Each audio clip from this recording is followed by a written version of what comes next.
Me dicen si se está viendo mi pantalla. Ya voy a compartir pantalla completa a razón de transitar entre la presentación y el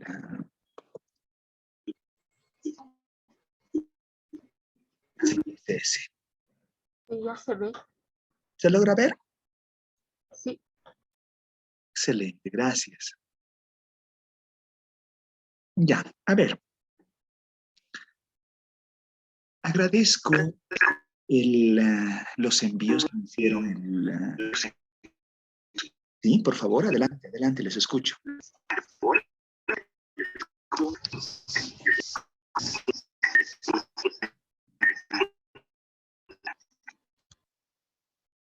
Ya, creo que sí, igual.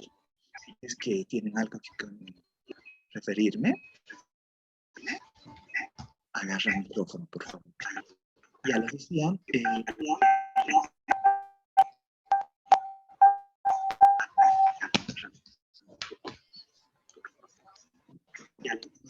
¿de dónde viene la interferencia o es que alguien quiere hablarme y no se logra escuchar completamente bien? Parece que de alguien está Dice, por prendido favor. su micrófono, Ludwig. Puede ser que sea eso, ¿no? No, pero no hay problema que puedan prender micrófono. Ya que lo ha dejado prendido. Mientras no haya interferencia, no hay ningún problema. Ya, entonces, continúo esperando de que podamos tener buena recepción. Decía, me ha servido de gran pauta los envíos que me han hecho del ejercicio práctico que realizamos la semana pasada, porque he podido constatar con el envío que me han realizado que todos han hecho la inserción apropiada de los datos. Yo sé que Nelva me decía, no se me escucha bien. ¿Es el caso para todos? ¿No se me escucha bien en todo lado? Yo le escucho bien, doctor. ¿Me escuchan bien? Nelva, Ahora está Igualmente, Ludwig. mejorando. ¿está mejorando? Está mejor. Ah, ya, no se me escuchaba muy bien. Vale, entiendo. Por favor, me dicen cuando no se esté escuchando, a veces pierdo de vista el que esté, tal vez algo por ahí estoy haciendo mal. Ya, bueno, entonces, volviendo sobre el punto. Ya, en cierta forma, tengo conocimiento de que para ustedes se puede dar cuenta de cómo operar de inicio en el SPSS. Otra vez creo que estamos con interferencia, ¿no? Ya. Saben ustedes que el entorno SPSS convencional es el que yo les pongo aquí en pantalla. De hecho, lo voy a poner directamente en mi vista. Pero van a notar esta vista diferenciada que quiero, por favor, ustedes logren hacer algo similar. ¿Qué les voy a ir anticipando? Si pueden, por favor, entrar a la plataforma de nuestro módulo y descargarse dos archivos. Descargarse el archivo que dice encuesta de hogares, que es un archivo de spcs.sap, y el cuestionario, que es la boleta de la encuesta de hogares, que es un archivo Excel. Esos dos, por favor, desearía que se puedan descargar, por favor, de la plataforma. ¿Ya? Entonces, vuelvo a la presentación y mientras ustedes están descargando, voy comentando algunos aspectos. Ya sabemos que en el entorno del SPSS existe ese tránsito entre la vista de datos, vista de variables, vista de datos, vista de variables. Vista de variables es la visualización que da cuenta de las variables que yo voy delimitando en función de las conceptualizaciones que me permiten operativizar ese atributo, esa cuantía en número.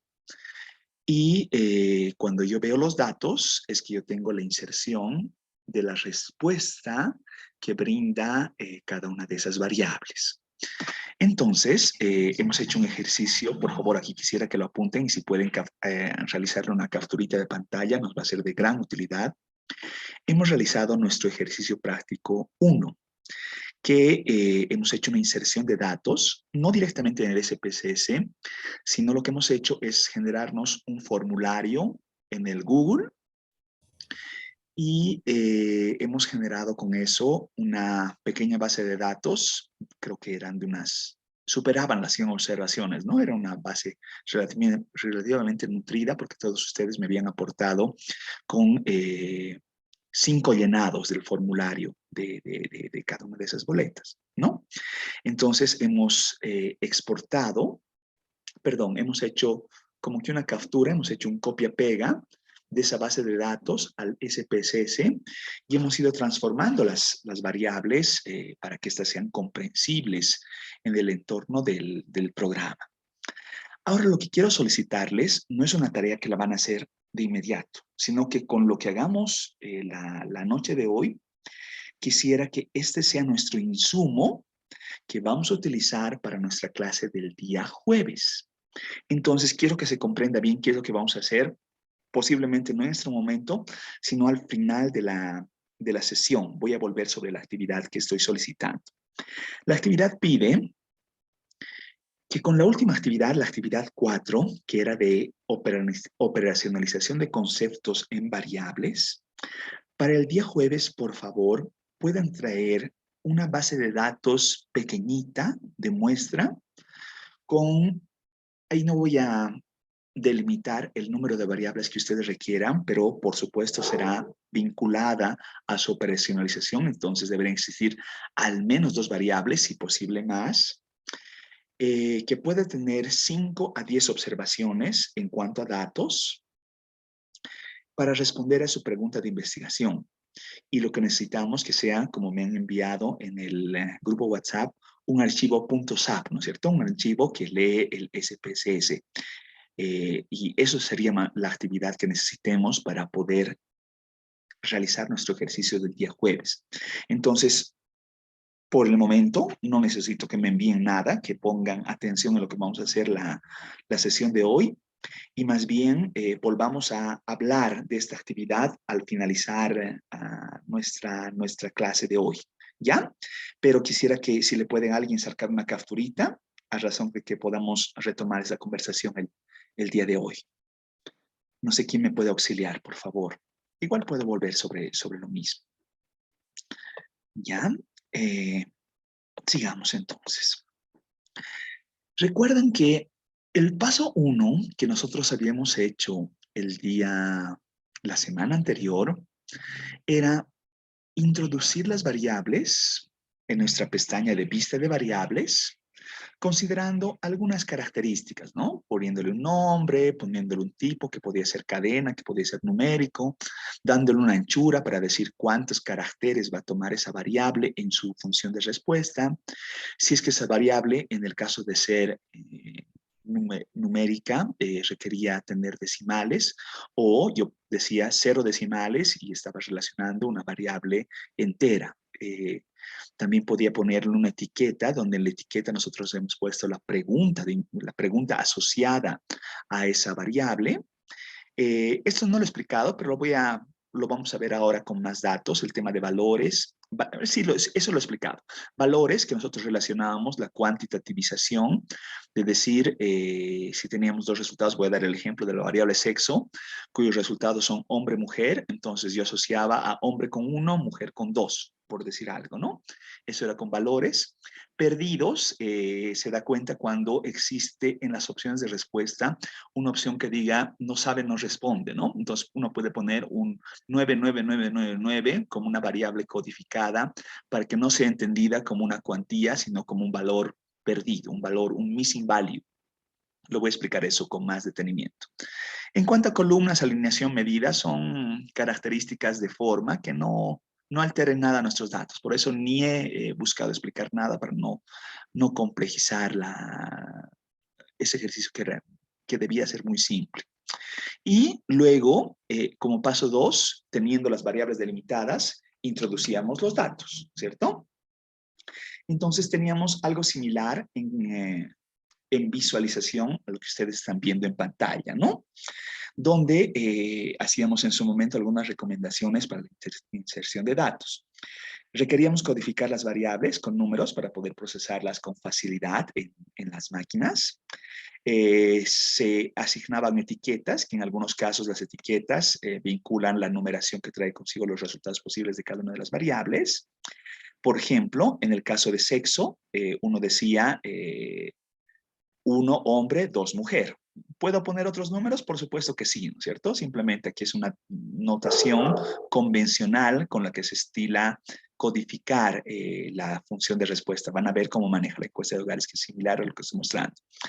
Si hubiese tenido una encuesta como la estadounidense, las estadounidenses, que son bastante demarcadas por el tema de raza en lugar de etnia o en lugar de otro tipo de características que denotan grupos sociales, uno puede asignar números diferenciados a una raza blanca, una raza negra, latinos, asiáticos, como lo hace este tipo de encuestas, como les comentaba.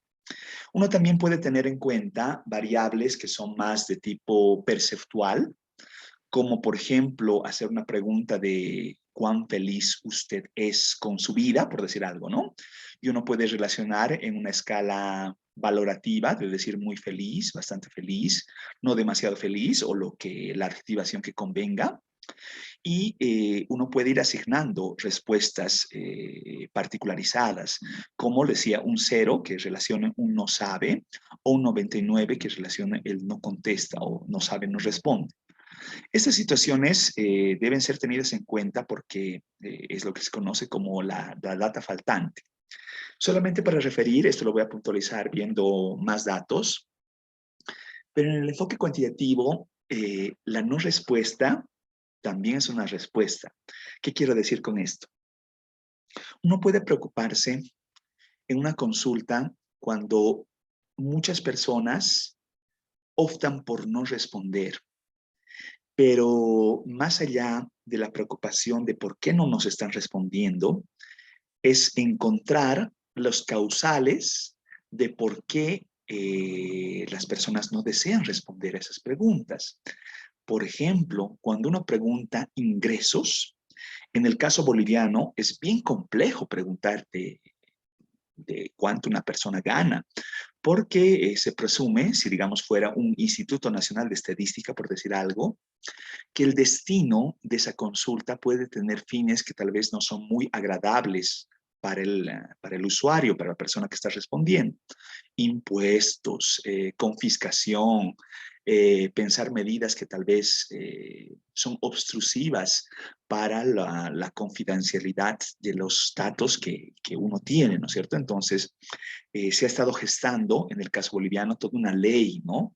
Existe un proyecto de ley en cuanto al manejo de datos y la confidencialidad de los mismos a través de las fuentes oficiales de gobierno. Puede ser que como no existe una cultura estadística demasiado fuerte en el caso boliviano, se haya perdido de lado cuál es la importancia de este tipo de leyes, pero verdaderamente es muy complejo, ¿no? Porque no puede ser de fuente de divulgación externa que nuestros datos sean de libre manejo, ¿no es cierto? Porque puede llevar a situaciones indeseadas, ¿no? Que no siempre son las mejores, que no son los mejores escenarios. En el ámbito internacional, este tipo de manejo de data realmente tiene otra connotación, ¿no? Ya saben, hace un par de años el señor Mark Zuckerberg fue demandado, ¿no? por la Corte Suprema en los Estados Unidos por justamente arbitrariedad en manejo de datos, ¿no? Es decir, Facebook se dice que recolecta con sus algoritmos data personalísima de todos nosotros, y ese tipo de data no puede ser de manejo privado, ¿no es cierto? Entonces, por ahí existía toda una tramoya del Cambridge Analytics que habían utilizado datos privados para en cierta forma direccionar un voto presidencial, ¿no es cierto? Entonces, eso realmente fue muy complejo en su momento, y por supuesto habla de la potencia de este tipo de información si es que no es usado con los fines apropiados. Ya. En cuanto a las fuentes de información secundaria, espero que mientras esté conversando, ustedes estén haciendo descarga de los dos archivos que les solicitaba. Les debo referir que la principal fuente de información de un país, la que nos da como que el pantallazo general en características sociodemográficas de lo que pasa dentro de una frontera, son los censos, ¿no? No sé para cuántos de ustedes es familiar lo que es un censo. ¿Saben qué es un censo? ¿Cuándo ha sido nuestro último censo? Censo, estoy hablando de censo de población y vivienda, por si acaso. ¿Cada cuánto se hacen los censos? No sé si es que alguien me puede comentar un poquito al respecto.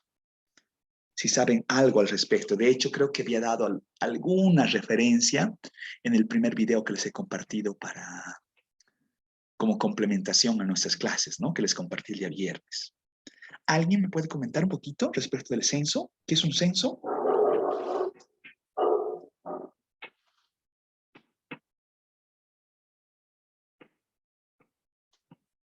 Por ahí tengo chat. Me dice Pamela, el último censo fue el 2012. Y antes de 2012, ¿cuándo ha sido el último censo? Anterior a 2012, ¿cuándo? Si no me equivoco, ha sido el 2001. 2001. ¿Y antes del 2001?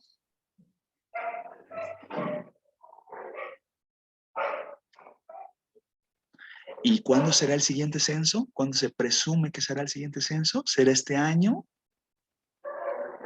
Cada 10 años, si no me equivoco, es necesario hacer un censo, ¿no? Más o menos, hay una periodicidad de una década, ¿no es cierto? ¿Por qué será que esperamos una década para levantar un censo? ¿Qué opinan? ¿Cuál será la razón de esperarlo? Y no es solamente el caso boliviano. Casi en todos los países subdesarrollados, la periodicidad de un censo de jure es generalmente una década. Nikki me dice, un censo es una lista oficial de los habitantes de una población o un estado con indicación de sus condiciones sociales, económicas, etc. Ahí voy a hacer una aclaración del tema de las características que releva nuestro Censo Nacional de Población y Vivienda. Y tal vez ustedes lo tengan en mente. ¿El censo pregunta ingresos? ¿Sabemos sobre los ingresos mediante el censo? Sí, sí. ¿Están seguros? El censo no pregunta ingresos. ¿Y cómo sabemos de los ingresos de los bolivianos? Ya les voy a comentar al respecto, ¿no? Pero el censo no pregunta ingresos, ¿ya? ¿Qué pregunta el censo? El censo pregunta características importantes dentro del hogar, como una composición, digamos, cuántos miembros, sus edades, algunos datos de fertilidad, algunos datos de actividad económica, unos datos muy mal preguntados respecto de discapacidad. Pablo me dice, es muy complicado y costoso por la cantidad de personas, por eso se la hace después de 10 años. Ya, vamos por los dos lados. Lo que dice Pablo es muy cierto. Es muy costoso parar a Bolivia por un día, si fuera un censo de jure, ¿no? Hay censos de facto también, les voy a comentar al respecto. México, por ejemplo, hace censos de facto. Ya, pero un censo de jure, donde por un mandato se para a Bolivia para ser censada, requiere un operativo muy costoso, ¿no? Muy demandante en recursos, se solicita empadronadores, ¿no es cierto? Se hace un despliegue en todo el territorio nacional, donde se va a consultar puerta por puerta y también en ciertas residencias institucionalizadas sobre los datos de interés, ¿no es cierto? Nikki, por ejemplo, dice servicios básicos, acceso a salud, educación. Sí, ese tipo de preguntas existen, ¿no? ¿Por qué se dice cada 10 años? Ariel dice, el censo es una forma de recolectar información consultando a toda la población objetiva. Así es. Por ahí Nelva me dice, el censo busca recabar estadísticas de vivienda, residentes, crédito hipotecario. Eso no. Les voy a comentar por qué no. Esta información sirve como indicador de la economía del país para ayudar a planear, administrar y tomar decisiones en relación programadas de vivienda ya. Después Nelva dice, una consulta, ¿qué documentos debemos descargar? Ahorita les digo. Angélica Chino me dice, procesar, recolectar, analizar, evaluar datos demográficos, económicos, sociales. Ya. Para responder a Nelva y para todos. En la plataforma debería haber dos, veremos. No sé si lo tengo aquí a vista. ¿Dónde está mi? Aquí está. Logran ver pantalla, ¿no vean? Sí, se ve. Sí, se ve, Entonces, gracias. nuestra plataforma, lo que deben ver, por favor, lo que deben descargar es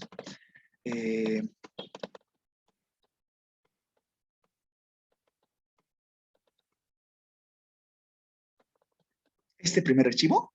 Miren, este que dice encuesta de hogares 2020 SPSS. Ese, por favor, necesito que lo descarguen. Ese es un SPSS, es un .sap. Y más abajito deberían tener esta otra que dice boleta de la encuesta de hogares, que es un Excel. Esos son los dos archivos, por favor, que necesito los descarguen. Gracias, muy amable. ¿Por qué no se los paso por el WhatsApp? Porque el del SPSS sobre todo es bien pesadito y el del Excel también, ¿no es cierto? Entonces, por favor, seguramente mientras vamos charlando, por eso les decía, vamos a aprovechar de tenerlo en sus máquinas. ¿Ya? Vuelvo entonces sobre lo que estaba comentando respecto del censo. Se presume que en términos demográficos, las poblaciones en un transcurso de 10 años muestran cambios importantes.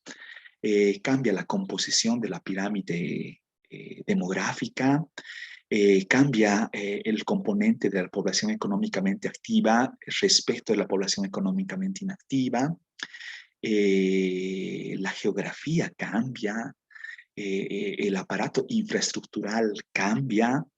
Entonces, ese tipo de manifestaciones son importantes registrar cada 10 años.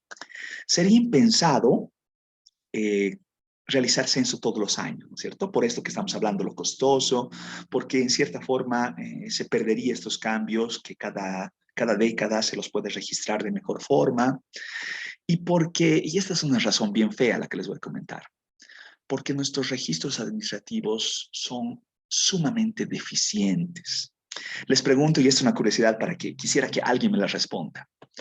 En los países desarrollados, altamente desarrollados, pensemos no sé, algún país escandinavo, Suiza, Suecia, Alemania, ¿hacen censo? ¿Qué piensan ustedes? Finlandia, Japón, ¿hacen censo? ¿Necesitan censo? ¿Por qué los Yo creo países? que, Sí, yo creo adelante. que no, Ludwig, buenas noches. Yo ¿Cómo creo que estás? no, porque creo que todo en esos países ya muchos de los servicios y demás son digitales, así que tienen la cuenta muy, muy real de cuántas personas son y sus datos también.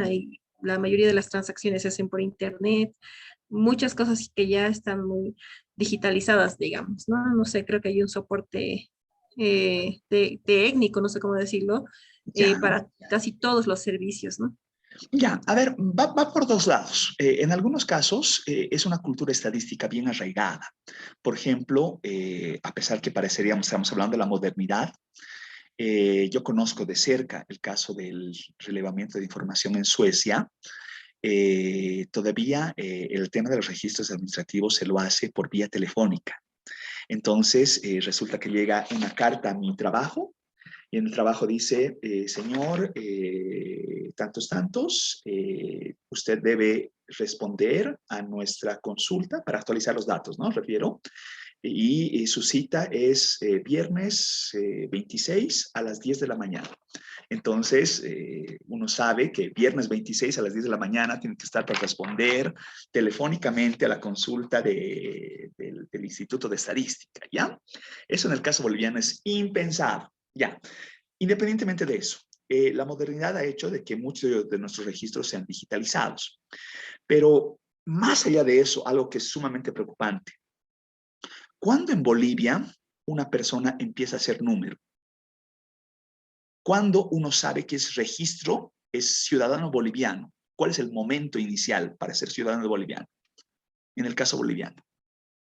¿Cuál es el primer momento donde uno dice, ah, aquí cuenta? Certificado de nacimiento. ¿Perdón? Yo decía certificado de nacimiento, supongo, en el ¿Certificado de registro. nacimiento? ¿Y cuándo se saca el certificado de nacimiento? La semana pasada, unos compadres del área rural a mi esposa, ¿no? Y a mí, nos han citado para hacer la fiesta de bautizo de su pequeño, donde va a ser bautizo, certificado de nacimiento y todo a la vez, a los 12 años del niño. ¿Qué les parece? ¿Está bien? A los 12 años, Mariela dice a los 18. Nikki dice el nacido vivo. El nacido vivo es una curiosidad inmensa. Yo tengo 3 niños. A mis 3 niños, mi esposa dio luz en hospitales distintos, ¿no? Entonces, en la caja petrolera nos han dado un cartoncito bien bonito con sus piecitos y la firma ahí del médico y todo, ¿no? Es un cartón de colores bien bonito. Después, en la Caja Nacional, recuerdo que un poquito más burdo, ¿no? Su certificado. Pero ¿qué llegó con todo esto, no? No existe una uniformidad en el registro del nacido vivo, ¿no es cierto? Entonces, el nacido vivo no es un registro que permita al boliviano estar dentro del sistema, dentro de un sistema, no sé, pues de salud, de educación nacional, civil, lo que corresponda. El nacido vivo es un cartón de colores y pare de contar, ¿no es cierto? Cuando resulta que en los países altamente desarrollados, el momento que uno nace, ya entra a un sistema para tener su récord médico en el transcurso médico, educativo, todo. En el transcurso de vida, ¿no es cierto? Claribel me dice, en el certificado de nacido vivo ya te dan número de carnet de identidad del niño. No, el carnet de identidad va por otro lado. Hay que gestionar el carnet de identidad bajo otra instancia, ¿no? El CERESI es otra instancia que no vincula directamente con el nacido vivo, ¿no es cierto? Sí sería interesante que el nacido vivo sea el que gestione el carnet de identidad, pero puede yo no tener, puede ser que el parto sea en casa, ¿no es cierto? Entonces, si el parto es en casa, como existe en el área rural, no hay nacido vivo, pues, ¿no es cierto? Entonces, debo esperar al momento de que yo me apersone a un CERESI a hacer todo el tema de la identificación y comience con el carnet. El carnet tampoco es el registro que me dice al momento de cero años en esta vida, que es mi primer registro. Ya. Y eso es lo lamentable en la parte de abajo. ¿Y qué pasa en la parte de arriba? ¿Cuándo registramos que una persona sale del sistema? Cuando en estadística sabemos que una persona, mi mami ha fallecido hace no mucho, entonces, ¿cuál es el procedimiento para dejar desvincular a mi mami como parte del sistema de Bolivia como sistema, si Bolivia tiene un sistema estadístico que no lo tiene? Me dirán ustedes certificado de función. Certificado de función. El certificado de función, si es que digamos hay cierta obligatoriedad para algún proceso, ¿no es cierto? Es decir, si existe alguna herencia, existe algún folio real, algo que hacer, sí. Pero si la persona no tiene absolutamente nada en esta vida, no existe obligatoriedad para sacar un certificado de función. De hecho, y otra vez vuelvo con el área rural. En el área rural, si no hay, una persona fallece y listo, ¿no? Es decir, no hay ningún registro que nos dé cuenta de cómo las personas ingresan, el nacido vivo, y cómo las personas van saliendo del sistema, ¿no es cierto? Entonces, el tema de los hechos vitales es altamente deficiente y esa es la razón por la que estamos necesitados de realizar un censo, porque artesanalmente debemos parar a Bolivia por un día para contar cuántos somos, ¿no es cierto? Entonces, según el último censo, se registraba 10.5 millones de habitantes. Con proyecciones, no es el dato fidedigno, se dice que en la actualidad estamos hablando de 11.7 millones de habitantes, ¿no es cierto? Pero en el día a día, ¿cuántos nacen? ¿Cuántos mueren? Es un registro igual que las vacunas, ¿no es cierto? Es un registro que, ¿no es cierto? En todos los noticiarios. Casos de COVID al día. Es un caso, es una fotografía de hace una semana, ¿no es cierto? Entonces, no es casos de COVID al día, está mal eso, ¿no es cierto? Ese tipo de cuidados estadísticos realmente se requiere mucha cultura, ¿no es cierto? Entonces, en el enfoque cuantitativo que nos toca, estamos realmente inmersos en un contexto sumamente deficiente, ¿no es cierto?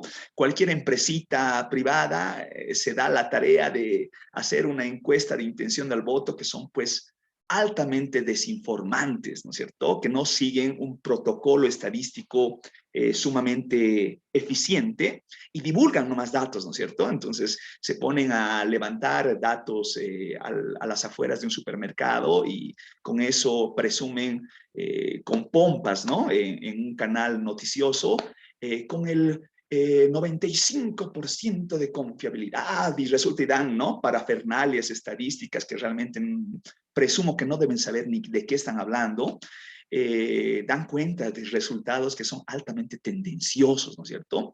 Eso en los países del mundo es cárcel, eso no se puede hacer, ¿ya? Pero Bolivia pues es Springfield, ¿no es cierto? Entonces, así es que ocurren las cosas. Ya, dicho eso entonces, se presume que nuestro censo debería ser el 2022. De hecho, toda Latinoamérica ha entrado a la ronda de censos 2020, que ha sido pospuesta por pandemia.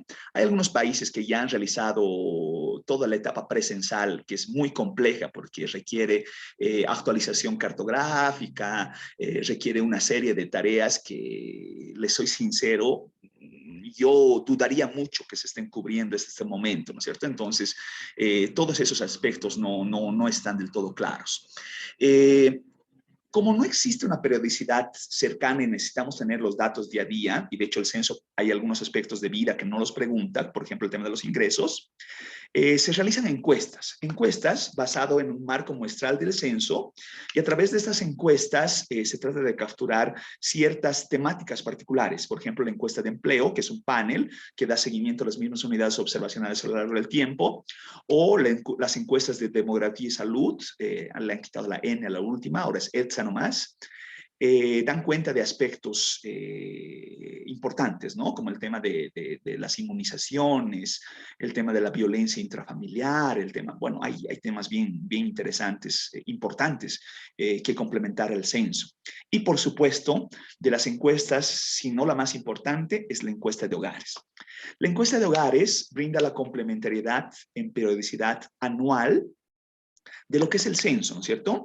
Entonces, si el censo son fotografías cada 10 años, la encuesta de hogares son fotografías representativas año a año para alimentar lo que ocurre en ese lapso que no tenemos información de censo a censo, ¿no es cierto? Entonces, es un buen parámetro, es un buen termómetro para saber qué es lo que ocurre con los datos Bolivia. Los principales datos socioeconómicos de interés para la política pública son basados en las encuestas de hogares. Pobreza, desigualdad, empleo, salud, etcétera, etcétera, etcétera, etcétera. Lo vamos a ver ahora. Entonces, ¿qué quiero que veamos ahora? A ver, lo que les pido. Ya, bueno, y esto de los registros administrativos, aquí no voy a hablar mucho más.